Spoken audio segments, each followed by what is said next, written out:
ഇന്ന് നമുക്ക് ഒരു ചെറിയ കഥ കേൾക്കാം. അമ്പലപ്പുഴയിലെ പായസവും ഗുരുവായൂരിലെ തൃപ്പുകയും. ഗുരുവായൂർ അമ്പലത്ത് രാത്രിയായി. അത്താഴ ശീവേലിയുടെ അവസാന മേളവും ദൂരെ എവിടെയോ ലയിച്ച് ചേർന്നിട്ടുണ്ട്. നട അടയ്ക്കാനുള്ള സമയമായി.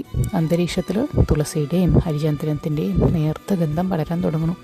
അങ്ങനെ പതിവ് പോലെ ശ്രീകോവിലിന് മുന്നിൽ വില്ലുമംഗലം സ്വാമിയാർ കൈകൂപ്പി നിൽക്കുകയാണ്. അന്ന് അദ്ദേഹത്തിൻ്റെ ഉള്ളിൽ എന്തെന്നില്ലാത്തൊരു ഭാരം തോന്നി. ആ കണ്ണുകൾ പതുക്കെ അടഞ്ഞു.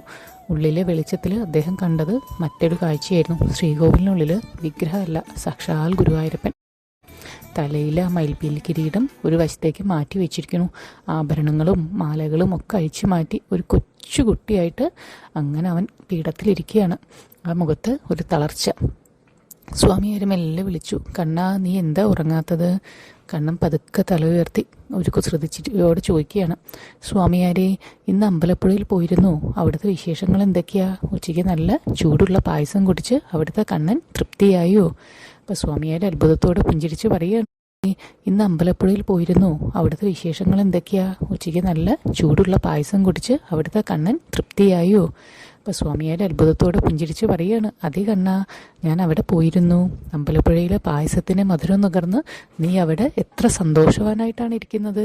ലോകം മുഴുവൻ മറന്ന് ആ പായസം കുടിക്കുന്ന നിൻ്റെ രൂപം കണ്ടപ്പോൾ എനിക്കും സന്തോഷമായി. ഇത് കേട്ടപ്പോൾ ഗുരുവായൂരിലെ പൊന്നുണ്ണിയുടെ മുഖത്ത് ഒരു ചെറിയ നിഴൽ. അവൻ മൃദുവായി പറയുകയാണ്, അവിടെ എനിക്ക് പായസത്തിൻ്റെ മധുരം മാത്രം മതി. പക്ഷെ ഇവിടെ അങ്ങനെയല്ല. ഒരുപാട് പേര് വന്ന് എന്നോട് സങ്കടം പറയണു സ്വാമിയാരെ. ഒരു അമ്മ മകനെക്കുറിച്ച് ഓർത്ത് നെഞ്ചു പൊട്ടി കരയണു. ആരോരുമില്ലാത്തൊരു വൃദ്ധൻ തൻ്റെ ഏകാന്തത പറഞ്ഞ് കരയണു.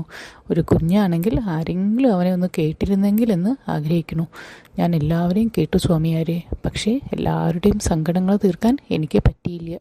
ആ ഭാരം അല്പം കൂടുതലാണ്. ദൈവത്തിൻ്റെ ഭാരം എത്ര വലുതാണെന്ന് സ്വാമിയാർ അറിഞ്ഞു.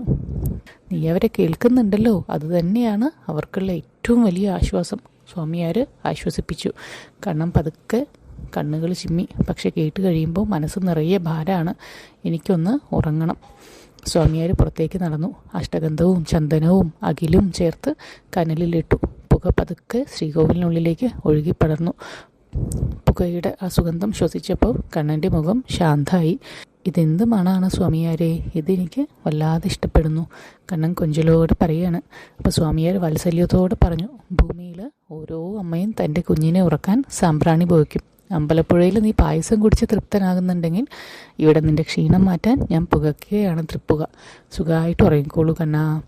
അങ്ങനെ പുകയും കൊണ്ട് കണ്ണൻ പതുക്കെ ചായ ഉറങ്ങി. അന്ന് മുതൽ ഗുരുവായൂരിൽ രാത്രി തൃപ്പുക നടക്കുമ്പോൾ ഭക്തർ വിചാരിക്കും അത് വെറും ഒരു ചടങ്ങാണെന്ന്.